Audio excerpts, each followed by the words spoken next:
I want to send a shout out and a thank you to Dickey's Barbecue Pit and the owner Joe for allowing us to have this interview in here, hosting us. The food is delicious. You guys should come check it out. We're in Waynesburg right now.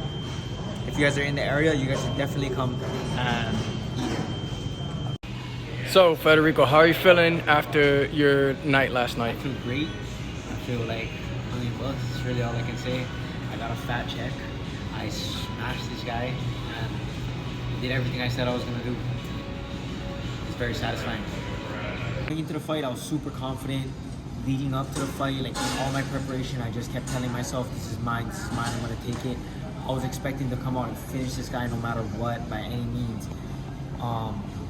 When the cage door finally locked and we were in there face to face, to be honest, the nerves hit. I saw him, he was really strong, he looked really solid, you know what I mean? I got scared a little bit, nervous. That sounds so stupid, but yeah, I did, I was nervous. Especially when he started taking the fight to me and I realized it was gonna be a harder fight than I expected. Really opened my eyes and made me have to work harder and honestly dig. I had to dig to a point where I really had to push my limits to win this fight. So when I felt his strength and, you know, right off the bat, I hit a takedown on him and he got on top. And that's something that I'm used to doing. I'm used to guys trying to get me to the ground and me landing on top and foiling their plan, you know what I mean? So this guy is like negating everything that I'm trying to do. He was more or less beating me on the stand-up too, more or less beating me on the ground. He was taking it to me in every area and honestly, he almost broke me. I almost gave up. Yeah, when we were talking in the car, you mentioned something about on the stool. What happened on that stool after the first round? Like after actually just sitting back, literally sitting on the stool. What were you thinking after that first round? When the first round ended, I wanted to give up. I wanted to quit. I felt like, you know, he was catching me with shots and I honestly didn't want to eat anymore. I didn't want to beat her. I didn't want to beat her, to be honest. I was over it. And my corner told me straight up, we didn't come here to lose. We came here to win. And they didn't let me quit, give up. And I'm glad they didn't. Like when after the second round, when you got into it, that you guys went toe to toe again, at what moment, what point in time did you realize that you had to step it up? Well, as I said, like I wanted to quit on the stool, right? And I lost that opportunity already. Like we're going into the second round. So right there, it was like, I already lost the chance to go out the easy way. Now I'm gonna have to take it to this guy. And now I'm gonna have to beat him. Now I have no choice. Did you feel that you lost the first round? Did you feel? I did. I felt like it was close, but I felt like he had more or less took the first round. And you know, your coaches told you not to quit. You went back in there. Going into the second, I was actually far more tired than I thought I was. I was super confident. Like I said, I felt like I had the win to go endless rounds. Going into the second round, I was tired, and I told myself I have to finish this guy, and I ended up finishing him with the first exchange. So when you connected and you saw him fall, like everybody saw you kind of just walk to him. Yeah. Like you like stared him down and hovered over top and then continued. Yeah. What was going through your mind? I hit him with that 1-2, and he fell back, and I never seen somebody, at least right in front of me, go limp like that and just fall straight back. And I saw his eyes go back into his head, and part of me was like, I know he's out. I know he's knocked out. So like, I approached him, and I kind of was in surprise and shock, and the ref didn't stop it, so I finished it. After it was all said and done, did you at one point think that you know, this fight could have, you know, like went the other way? Yeah, it definitely could have went. I felt like this type of fight that could have went either way. I think that I felt like I had many ways I could have finished the fight, but like I said, my gas was out the window. He was more or less winning in every area. You know what I mean? It was back and forth, but he was getting me, and I knew I had to finish it. Yeah. So, all right. Like after all, like what was the relief that you started feeling, like knowing that like it's over? Oh yeah, when it was over, it was just like such a satisfaction because I had to sacrifice so much to even be there. You know what I mean? I had to sacrifice so much to even make it happen. Like the week before the fight, like the promoter was calling me, telling me that they might cancel it because there was an issue with my medicals. I ended up having to drive all over to redo my medicals last minute. Like I had to like pull money out of my ass I didn't even have. You know what I mean? I had to literally pull shit out of nothing. You know what I mean? You just made it happen. Yeah. That's what's up, man. So the fact that it all came together and I just stayed solid the whole time without money, without resources, without support even. You know, the fact that I just stayed solid and I hustled through it, like when it finally came together and happened, it was just so satisfying. Now that this fight is behind us and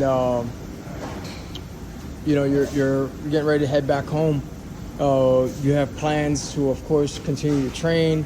You mentioned stuff about you know, not being prepared for the first time when you came out here and you got to see Turnbull, and we talked about that in the car with that conversation. If, let's just per se, Ben decides he wants that fight, would he have access to it? If Ben wanted that fight back, because I know you mentioned something. To run it back? Yeah, like because I know you mentioned about Turnbull and that camp you didn't really prepare. And like you feel that if you put the same kind of work ethic into, you know, the same work ethic you put into this camp into a rematch fight with him, you would come out on top. Yeah. How about if Moser decides he wants that opportunity? Who would get that rematch first? I feel like, you know, I got mad respect for both of them, but I feel like Matt, we became friends. I stayed at his house. He, you know, like, I don't have a big issue with fighting friends, but between the two of them, I definitely, I guess, rather run it back with Moser. My pro debut was also in Philadelphia. Not Philadelphia, but Pennsylvania. It was against another hometown guy.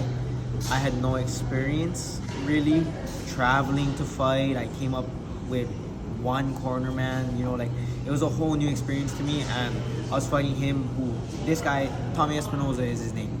He had a lot of experience over me. Like I said, it was my pro debut, and I came all the way from Hawaii to fight this guy in his backyard, and it was a good fight.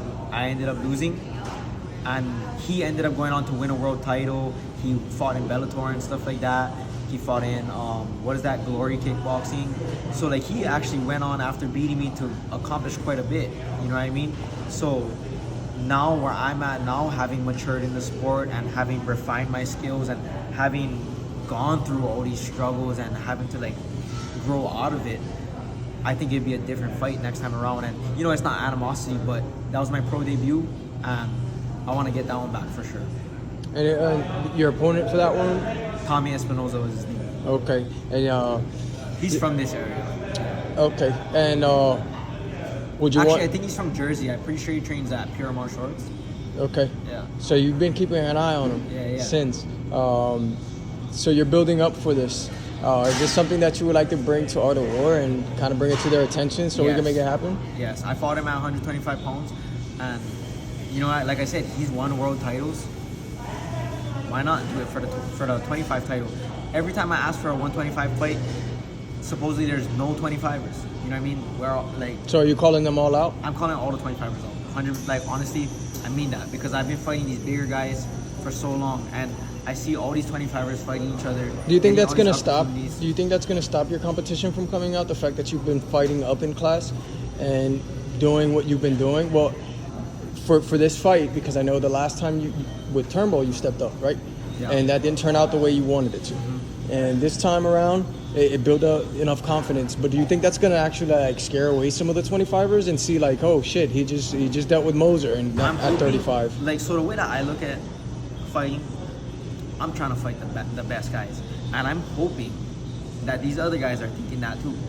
And if they see me as this good guy, or even if they think I'm shitty, you know what I mean? Even if I would hope that it's enough to make them want to fight me. You know? So like,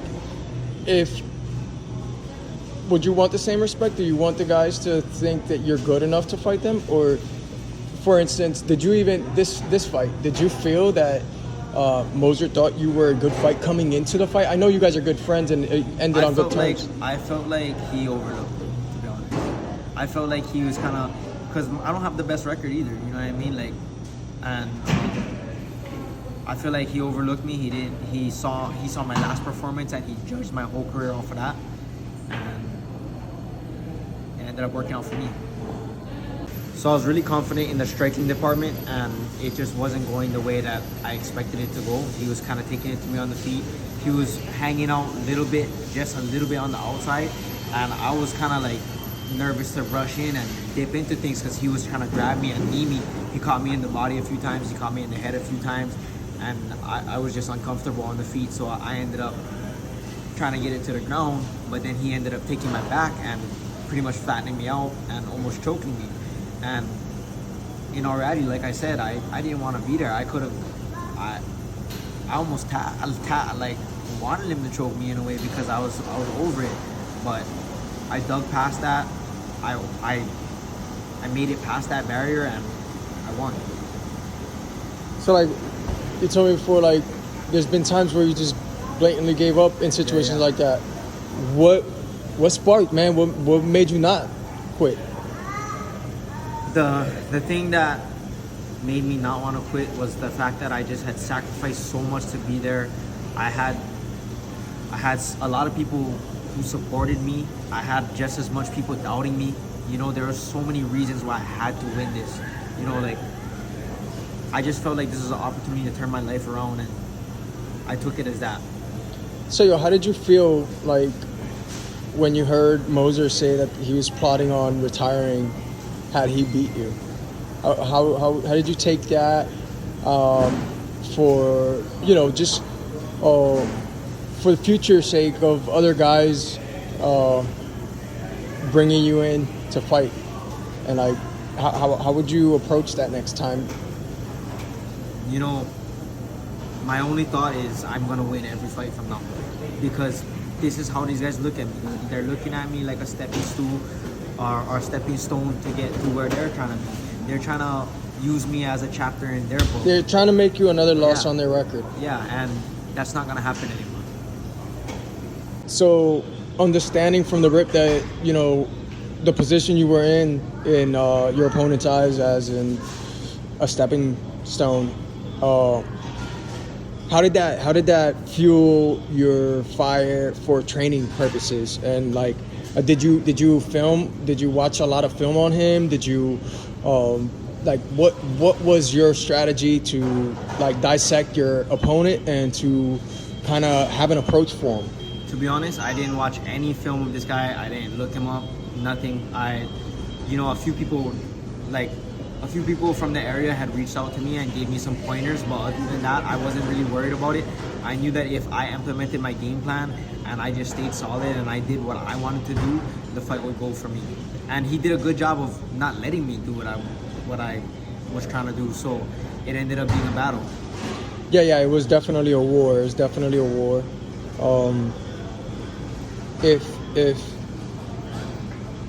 the fight would have went to the ground, do you think we would have had the same results?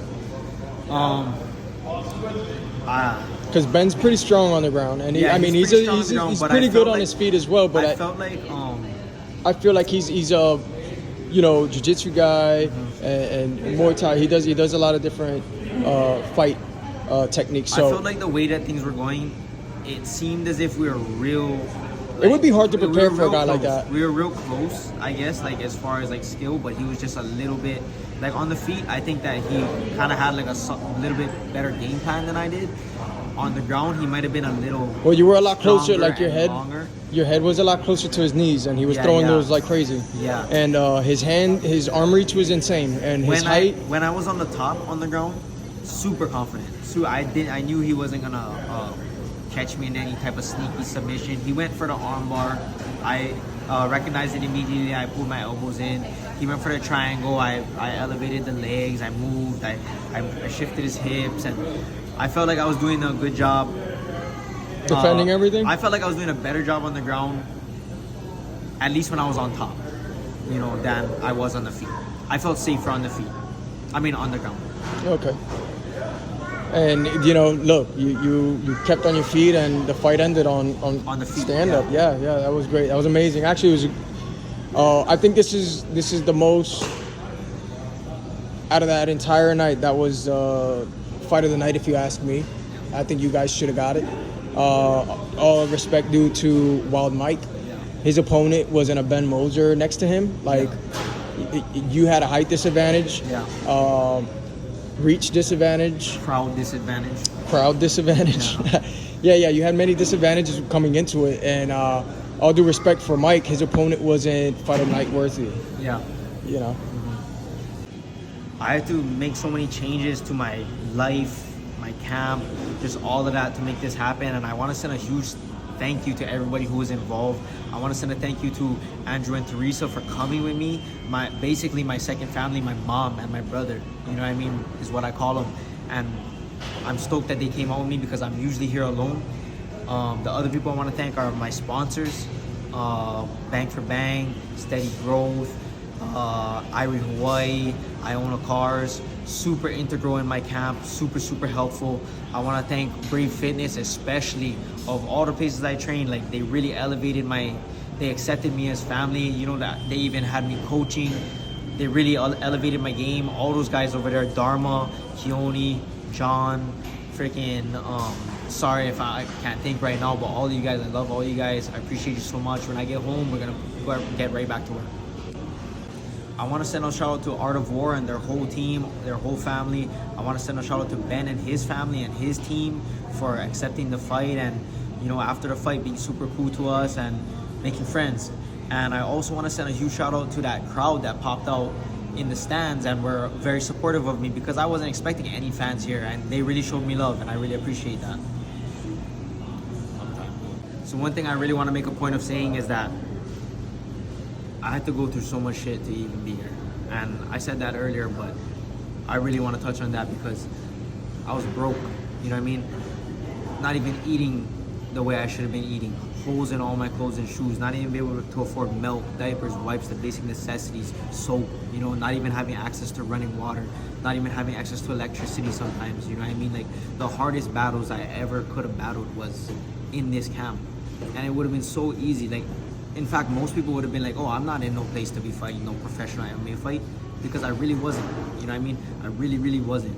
And from the talk that we had in the car, you had mentioned about one of your coaches actually, like, giving you a real conversation. Like, you want to let them know kind of like how that went? My boss actually had pulled me on the side and asked me how I'm feeling about the fight and whatnot. And I told him I was confident, and he just told me straight up that he's not confident in me. He doesn't think that I'm gonna be able to beat these high caliber guys because I have a job, I have priorities, I have kids, I do too many things. And he basically just told me straight up, like, there's people in the world with natural God-given talent who are in the gym all day and not doing anything else besides training to fight.